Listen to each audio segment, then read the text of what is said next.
Воредната состојба продолжува за уште 14 дена, објави попладнево председателот на државата Стево Пендаровски.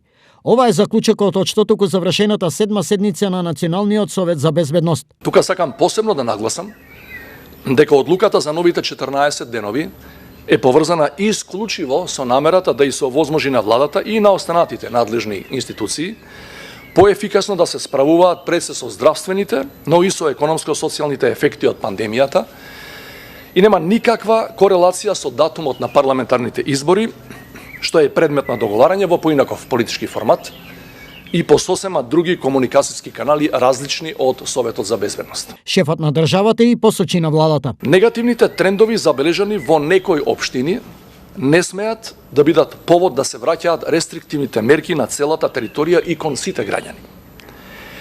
Надлежните органи и министерства мора да ги санкционираат сите граѓани кои не ги почитуваат мерките, без исклучок, неселективно, сосема независно од нивната етничка и верска припадност.